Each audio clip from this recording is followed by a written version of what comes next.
그 유명한 이제 상대성 이론인 거죠. 그래서 우리가 이제 시간을 보통 우리가 이야기할 때, 그러니까 시간하고 공간하고 분리하잖아요. 그러니까 내가 몇 시에 어디를 간다. 그럼 몇 시에 시간, 어디로 간다? 공간이죠. 근데 이 시간과 공간을 뉴턴까지는 이 시간과 공간을 분리해서 봤는데, 이 시간과 공간이 하나라고 본 사람이 아인슈타인이야. 그러니까 시간과 공간을 하나로 보고, 이 합해진 시공간은 실제로 우리는 중력장이다. 라는 이야기를 한 거예요. 중력장. 그래서 이 중력장이 여기 보시면, 이 지구 위에 이렇게 이게 흐름이 있는데, 마치 뭐와 비교할 수 있냐면, 이게 큰 그림을 그리는 캔버스가 있다면, 이 캔버스 그림에, 이 위에 그림이 하나만 있는 게 아니라, 그림이 여러 장이 있다고 본 거예요. 캔버스에 하나의 그림만 있는 게 아니라, 이 캔버스에 여러 개의 그림이 있고, 이 여러 개의 그림을, 아인슈타인은 층으로 본 겁니다. 층. 그러니까 하나의 캔버스 위에 그림이 또 있고, 또 그리고, 또 그리고. 이게 뭐 그리려면 그리겠지만, 가능한가요? 근데 과학적으로 아인슈타인이 생각한 시공간의 개념은 그거예요. 중력장 위에 그림이 여러 장이 겹쳐져 그려져 있는 겁니다.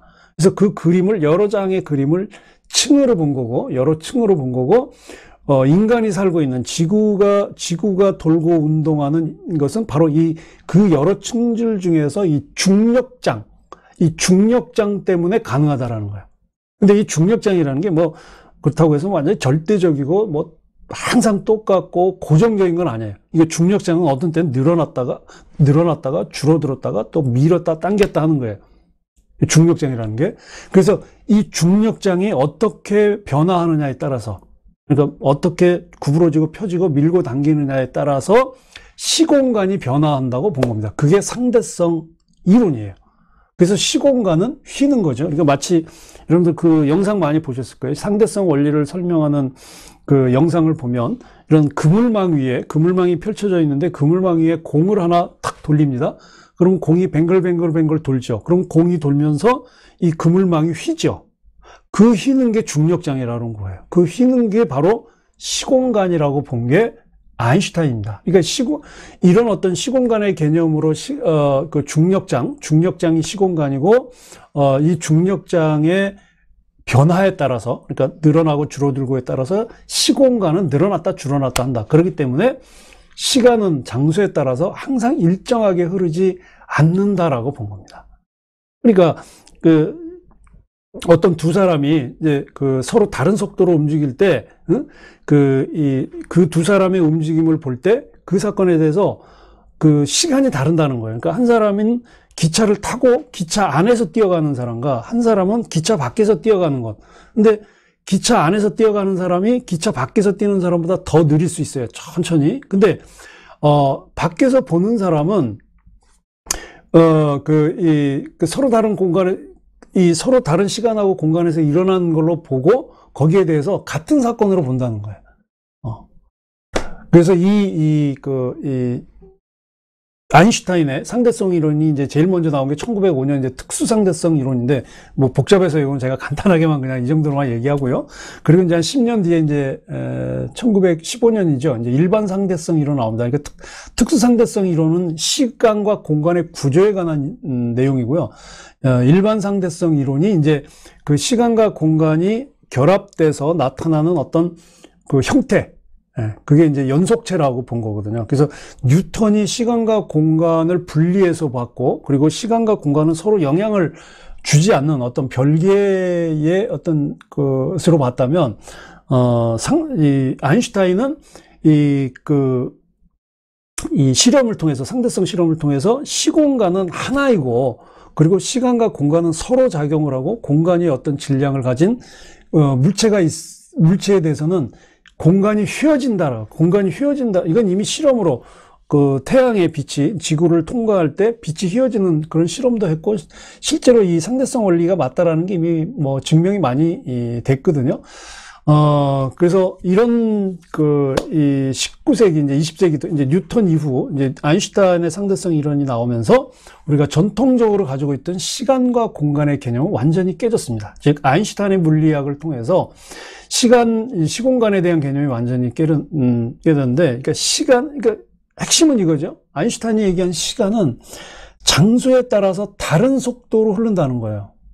어떻게 이 장소에 있는 사람과 이 장소에 있는 사람이 어떻게 똑같은 시계를 가지고 있는데 어떻게 다른 속도로 흐를 수 있을까? 아마 이런 생각을 하면 잘 이쪽 분야에 모르시는 분들은 굉장히 당혹스러울 거예요. 그죠? 그러니까 이 아인슈타인의 얘기는 시간과 장소에 따라서 이 시간은 서로 다른 속도로 흐르기 때문에 결국 우리가 전통적인 편견, 시간에 대한 편견, 현재, 과거, 미래라고 하는 이런 것에서 과거와 미래는 차이가 없는 거예요. 그러니까 어느 곳에서는 시간이 빨리 흘러가면 미래가 되는 거고, 어느 곳에서 시간이 흘러내려가면 과거가 되는 거예요. 왜? 그 어느 장소냐에 따라서 시간의 흐름이 다르기 때문인 거죠.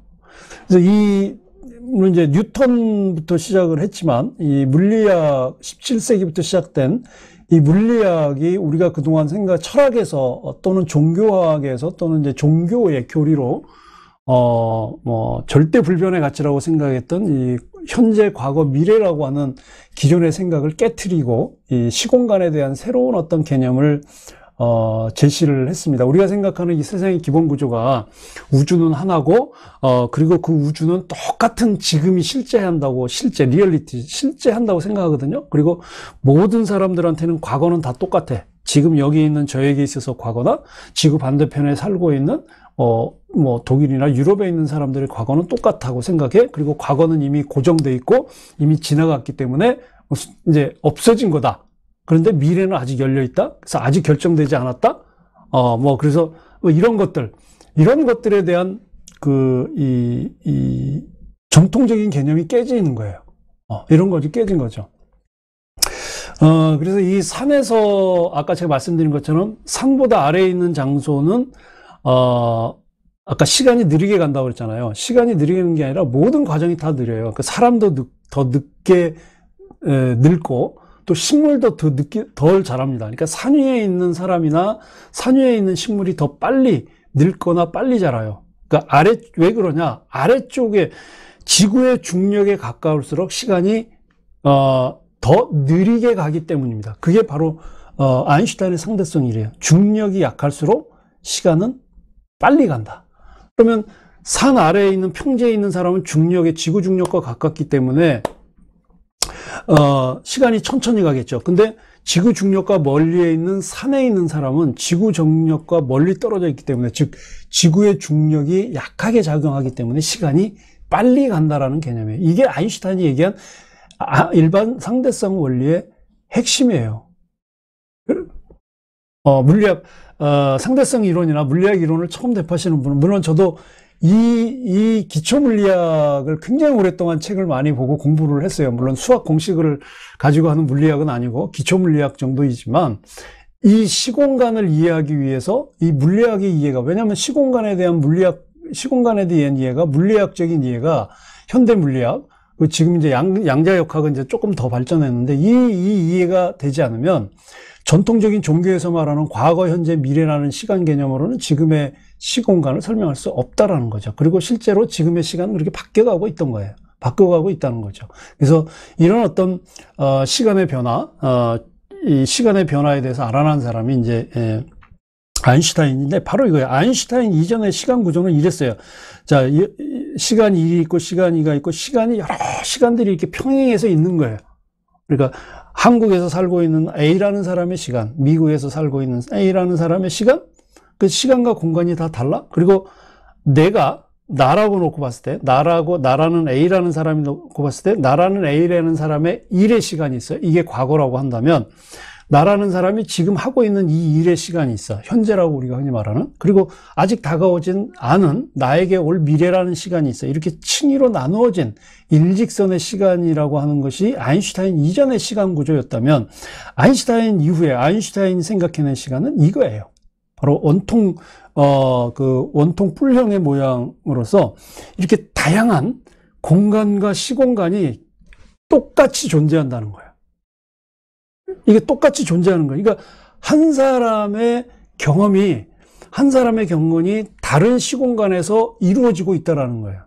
이게 아인슈타인이 생각해낸 시공간입니다. 자, 그러니까 과거가 지났기 때문에 현재가 있고, 현재가 지났기 때문에 미래가 있는 게 아니고, 과거와 미래는 차이가 없는 거예요. 그러니까 나라는 사람이 경험하고 있는 여러 가지 많은 사건들은 이미 과거에 했던 것이 지금 다른 공간에서, 다른 시공간에서 존재하고 있고, 또 나에게 다가올 어떤 사건도 이미 다른 시공간에서는 되어지고 있다라는 얘기입니다. 이게 바로 아인슈타인 물리학, 현대 물리학에서 보는 시공간의 이해인 거예요. 그래서 그 아인슈타인의 물리학의 시간을 보면 이 현재나 과거, 미래는 구분하는 나의 시간, 우리 개인이죠. 개인의 보편적 기준은 없는 거예요. 그러니까 모든 우주의 공통의 현재는 존재하지 않아요. 그러니까 모든 우주에 적용되는 공통의 시간은 없어. 그리고 세상의 모든 그 사건들이, 세상에서 일어나는 모든 사건들이 과거, 현재, 미래 순으로 진행되는 게 아니라 부분적인 순서만 있는 거야. 부분적인 것만. 뭐 내 주위 또는 우리 주위에 이제 현재가 있지만 저 멀리 몇 백광년, 몇 억광년 떨어진 은하에서는 현재가 없을 수도 있어요. 그죠? 이 현재라고 하는 것은 우주적인 사건도 아니고 세계적인 사건도 아니고 아주 극히 적은 지역적인 사건일 뿐인 거죠. 그래서 누구에게나 공통적으로 경험하는 현재는 없다는 거죠. 아인슈타인의 물리학의 시간은. 그래서 시공간의 구조는 일직선의 어떤 시간층이 아니다. 그래서 아까 보셨던 이 광원뿔로 이루어져 있는 거예요. 광원뿔. 그래서 이런 광원뿔로 이루어져 있는데 이 아인슈타인이 바라본 시간은 바로 이거예요. A라는 사람이 여기 이렇게 있고 B라는 사람이 있을 때 A라는 사람의 과거는 요 사선 아래 여기 있는 거고 A라는 사람의 미래는 여기에 있는 거예요. 그리고 B라는 사람이 여기 있을 때 B라는 사람의 과거는 요 사선의 아래에 있는 거고 요 사선 위에 B의 미래가 있는 거예요. 근데 이게 동시적인 사건이라는 거예요. 과거와 미래가 시간의 일직선으로 있다는 게 아니에요. 그러니까 모든 사건 위아래에 미래와 과거 사건의 원뿔이 그대로 있는 겁니다. 그래서 이제 요거 이제 그림을 보면 아인슈타인의 물리학 시간 앞에 물리학에서의 그 시간 구조는 아까 보신 것처럼 일직선이 아니라 여러 사건들로 나타나는 원통뿔이 동시에 존재하는 거라고 말씀드렸죠. 근데 이 동시에 존재하는 원통형의 시공간은 항상 이렇게 똑바로 서 있는 게 아니라 흐트러진 상태일 수 있다. 왜 흐트러질 수밖에 없냐? 이 중력이 작용하기 때문에 그렇다는 거죠. 중력. 그러니까 예를 들면 내가 지금 지금 여기서 이 시공간에 대한 점술에 대한 이야기를 하고 있는데 또 다른 시공간에 나는 다른 일을 하고 있다는 거죠. 학교에서 가르치고 있거나 아니면 점을 보거나 하는 사건이 있다는 거지. 근데 그 두 사건을 동시에 경험하지 못하는 거예요. 그래서 이렇게 이런 사건들이 이렇게 계속 이렇게 이동을 하면 결국 시작하는 당시에 돌아온 거예요. 그러니까 내가 앞으로 일어나지 않은 사건이지만 이게 계속 돌고 돌면 미래 사건으로 과거로 돌아가는 거야. 거꾸로. 그게 어떻게 가능하겠냐? 가능하다라는 거예요. 그러니까 그래서 이제 타임머신이라는 개념이 나온 거고, 이걸 처음 알아낸 사람이 이제 아인슈타인의 친구였던 이제 쿠르트 괴델이라는 사람입니다. 이거 뭐 괴델까지 너무 많으니까. 어쨌든 이게 지금 이 시간 구조가 바로 아인슈타인이 25살에 깨달은 시공간의 구조예요. 이 시공간의 구조고, 그러니까 장소에 따라서 흐르는 시간도 속도가 다르다. 그리고 시간과 공간은 구분되지 않고 우리가 말하는 시공간은 중력장의 모습으로 나타난다는 거죠. 그죠? 그래서 이 시공간의 구조는 아까 보셨던 이 원통형의 구조로 되어 있고, 이것이 흐트러질 수도 있고 혼잡스러울 수도 있고 정리될 수 있어. 근데 이 중력파가 지나갈 때는 이 광원분들이 다 흔들린다는 거예요. 흔들린다는 건 사건이 일어난다는 거거든요. 마치 바람 불면 막 나뭇잎이 흘러가듯이 이 중력장이 흔들어지면 이 원통풀이 막 흘러가다가 다시 제자리로 올 수 있다는 거예요. 그럼 우리가 과거, 현재, 미래라는 이 전통의 편견으로 보면 미래 사건이 과거로 갈 수도 있다는 얘기예요. 실제로. 그러니까 뭐 예를 들면 이제 요즘 뭐 폐륜 사건들이 굉장히 많이 나는데 자식이 부모를 죽이는 사건들 많이 나요. 그러니까 자식이 부모가 태어나지도 않았는데 이미 그 태어나지도 않은 자식이 그 부모를 죽이는 이제 그런 일들이 실제로는 논리적으로 가능하다라는 거예요. 그래서 이 아인슈타인의 물리학은 기본적으로 시간 개념을 완전히 분석적으로 이제 비판을 하는 거거든요. 그래서, 이 아인슈타인의 물리학의 시간으로 보면, 상대성 원리로 보면, 과거, 현재, 미래는 없는 거예요.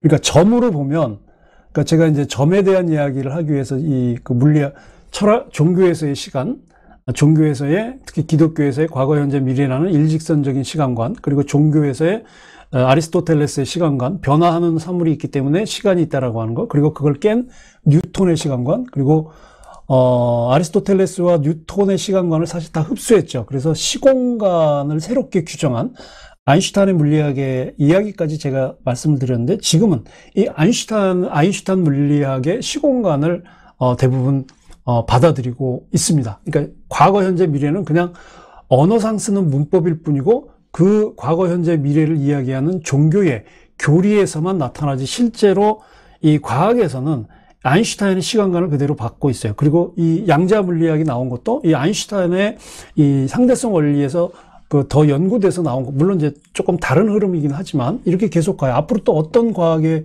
흐름이 나올지는 모르는 거거든요. 어쨌든 이 아인슈타인의 물리학을 통해서 우리가 알 수 있는 것은 시공간은 하나라는 것이고, 그리고 이것은 동시에 다른 시공간에 동시에 있다고 하는 거예요. 마치 캔버스 위에 여러 그림이 겹쳐져 있는 것처럼 우리는 이 중력장, 지금의 지구라는 중력장 안에서 시공간에 갇혀 살고 있지만, 나는 이 중력장이 아닌 다른 층에, 우리가 뭐 4차원이라고 얘기할 수도 있고, 아니면 죽은 다음에 4, 5세계일 수도 있고, 아니면 다른 은하세계일 수도 있는, 그래서 다른 층위에 또 다른 내가 다른 시공간에서 존재할 수도 있다라는 거예요.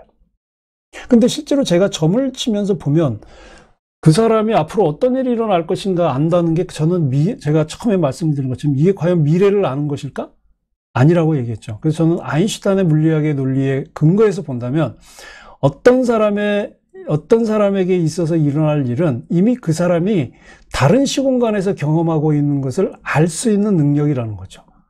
근데 물론 물리학에서는 그렇게 해석하지 않습니다. 물리학이 점수를 아니거든요. 물리학은 과학이기 때문에 그렇게 점을 풀어내는 영역으로서의 과학은 아니거든요. 근데 제가 점사를 보면서 가졌던 의문, 과연 점이 미래를 알아내는 능력이냐, 예언이 미래를 알아내는 능력이냐라고 했을 때 저는 거기에 의문을 가졌고, 오히려 물리학, 아인슈타인의 물리학으로 보면 오히려 그 설명이 더 과학적이다. 즉 이미 그 사람이 어떤 앞으로 올 시간에 일어나는 것을 아는 것이 아니라 이미 다른 층위에서 그 사람이 다른 시공간에서 경험하고 있는 것을 동시에 본다는 거죠.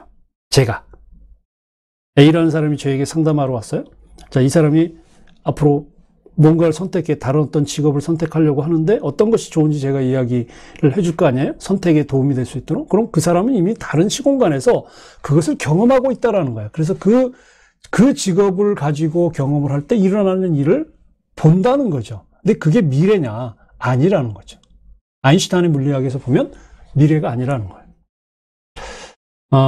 그래서 시간이 더 이상 어떤 일관성 있는 그 어떤 쭉 이어진 연결선이 아니고 이게 어떤 상태로 바뀔 수도 있는 느슨한 망이 돼요. 그래서 그 여러 시공간들이 이렇게 존재하고 있고, 그리고 이 여러 시공간들이 이렇게 파동처럼 이제 요동치고 또 중첩되고 또 서로 이렇게 어떤 특정한 물체에 의해서 이렇게 그 변화가 되고 하는 그런 이 아인슈타인의 시간의 이미지는 뭐 여전히 우리에게는 모호하긴 하지만, 그래도 실제로 아인슈타인의 상대성 원리가 맞았다고 하는 것이 100년 뒤에 증명이 됐고, 여전히 이 아인슈타인의 이 물리학에 기반한 시공간의 개념은 과학에서 굉장히 중요한 이론이죠.